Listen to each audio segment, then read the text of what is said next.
Good morning. Today is Monday, Chav Zayin Cheshvan Tovshin Ayin Tes.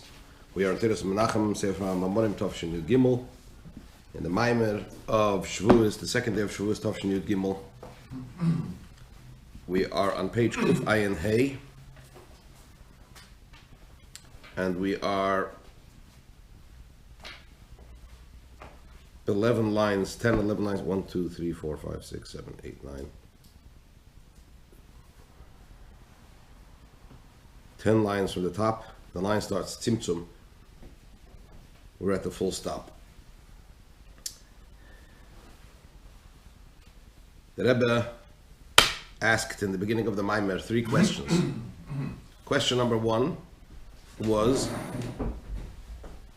in the opening verse, in the verse that is just before the 10 commandments, before the Aseret HaDibrot, it says, Vayedaber Elokim es kol hadvarim ha'ela Leimer.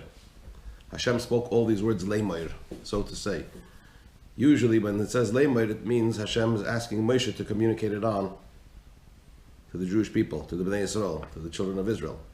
Here, it can't mean that because all the Bnei Yisrael were present at Har Sinai when Hashem spoke the 10 commandments. So what is the meaning of Leimer? The next question was concerning the phrase of the first, how the first of the 10 commandments is phrased. Anochi Hashem Alekecha Asher Etzisicha Me'eretz Mitzrayim Mebeis Avodim.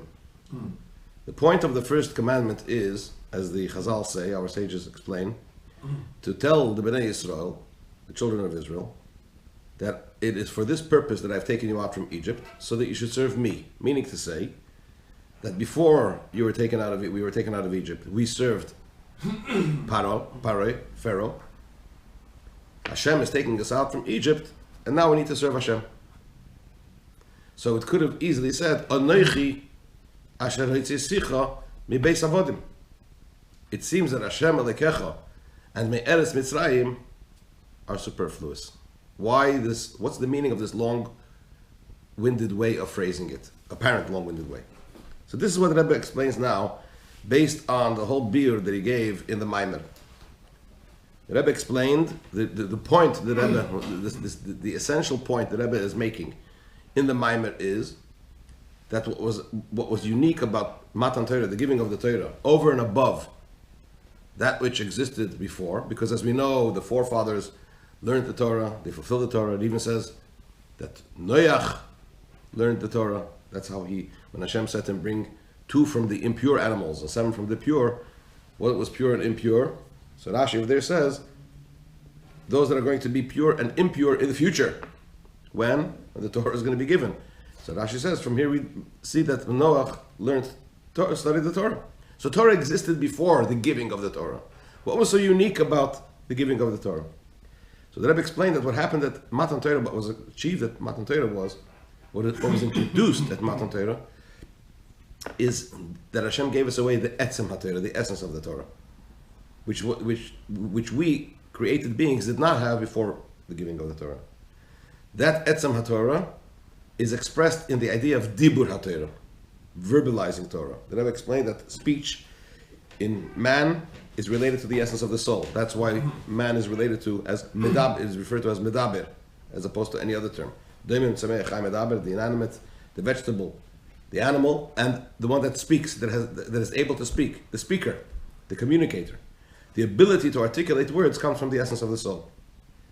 So for Dibur HaTorah to be significant, for the verbalization of Torah to be meaningful and significant to the extent that, as we know, when somebody's called to the Torah and he doesn't even know what the meaning of the words, he still needs to make a blessing over the Torah.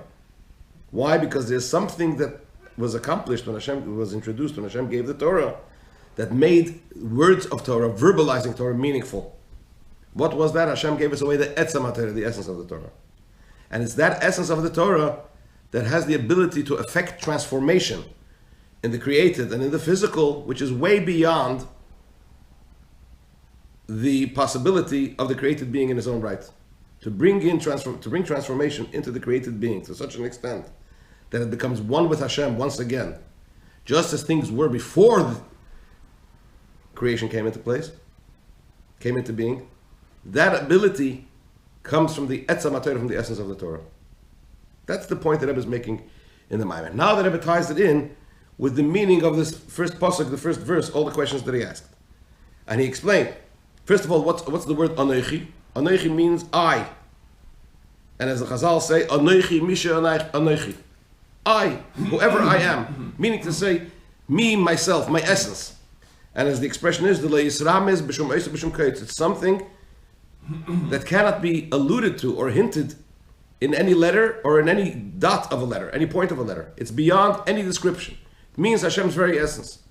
Anochi, Hashem Elekecha. That Anochi becomes Elekecha. We know Elekecha, the definition of Elekecha means Koichacha v'chayesecha, our power and our life force. So that essence of Hashem becomes our life, our power and our life, meaning to say it's internalized within us. How does Etzem, Hashem's very essence, become internalized in us? It goes through the process of Havaya, Yud Kei Vav Kei. Yud is Tzimtzum, Hey is his Pashtus, Vav is Amshocha, Hey is his Pashtus. It's generally a reference to the 10 spheres, to the 10 divine attributes. Right? So, but the Rebbe explains that when we say Tzimtzum is Pashtus, Amshocha is Pashtus, in terms of Yud Kei Vav Kei, contraction, expansion, drawing down, and expansion. This is the process of Ishtalshalus, of how God's essence comes down into the world and into us. That is a process not to conceal, but rather to give the essence, to allow for the essence to become revealed in us in a pneumistic way, in an inner way. So that's the meaning of Anochi Hashem Elekecha.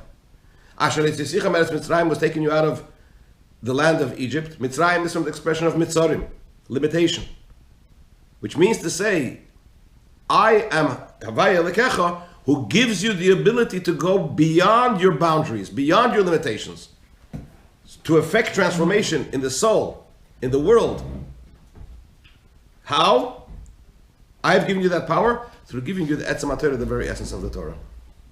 That, in a nutshell, is how the Rebbe explains this first verse of the Aseret HaDibros, based on the beer that he gave before. So that's one way. So the Rebbe explains that what is Anochi Hashem Elekecha. Elekecha over here means Koichacha v'chayesecha, our power and our life, our energy. Ukmekein, 10 lines from the top, on page Kufayin Hey, by the full stop. Ukmekein gam Hashem Emar Kam Vayedaber Elikim. So too, in the opening verse to the Aseret HaDibros, the commandments, it says Vayedaber Elikim, and Hashem spoke. We know that there are different names with which we can refer to Hashem. Why doesn't it say Vayedaber Hashem? Usually the expression of the Torah is Vayedaber Hashem o Moshe Lemer.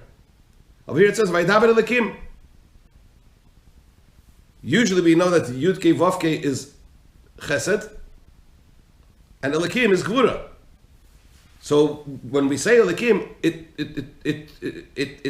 has a hint of strictness or constriction, contraction, concealment, right? Or Gvura. So what does it mean Elikim? If we're talking about such tremendous revelations, why choose the phrase, why choose the name Elikim? It would seem more appropriate to use a name which shows on Revelation. Says the Rebbe.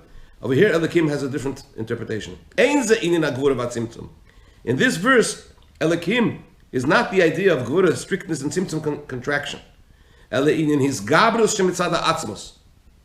It means a very powerful revelation.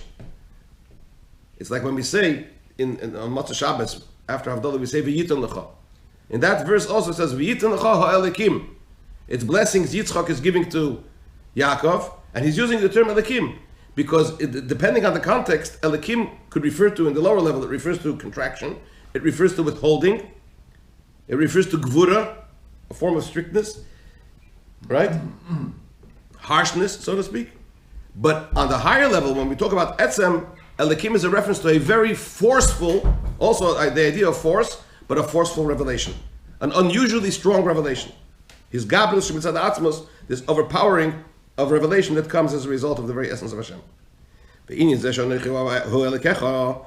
idea that Anochi, the very essence of Hashem, becomes Elekecha, the power and the life force, Nasa B'Kol Echad V'Echad B'Yisrael, is accomplished, comes about into each and every single Yid, the Kiv, being that, as Moshe Rabbeinu says in V'Es Chanan, when he talks to the Bnei Yisrael about Matan Torah says Hashem spoke to you face to face, but panim bepanim also means internal to internal, meaning to say it was the very inner aspect of Hashem that communicated with the very, very inner aspect of a Yid.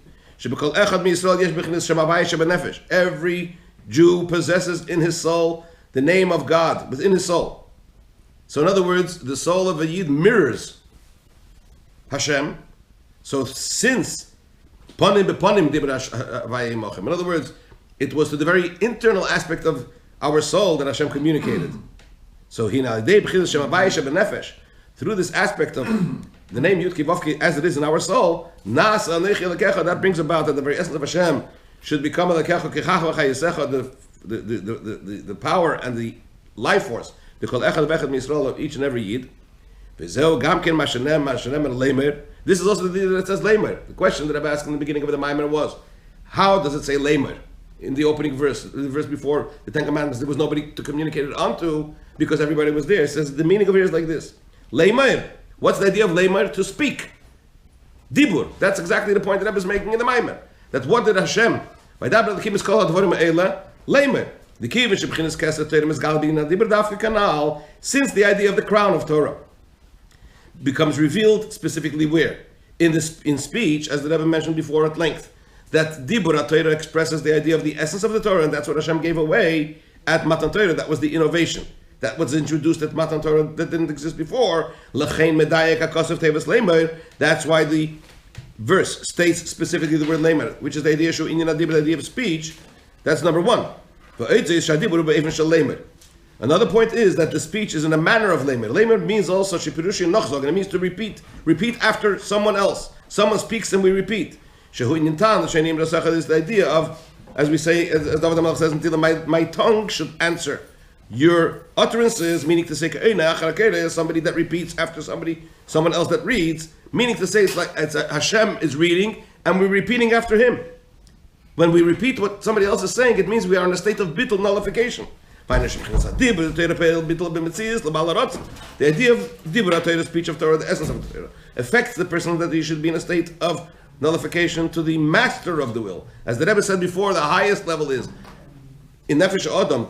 It's bittul not to Hashem's will, but to Hashem himself, the owner of the will, so to speak. Meaning to say, when Hashem said, "Do you want to receive the Torah?" the Yidden said, "Nah," said, "We will do," without even knowing what Hashem is going to ask. Why? Because they were completely dedicated and bottled to whom? To Hashem himself. That's the idea of Leimer.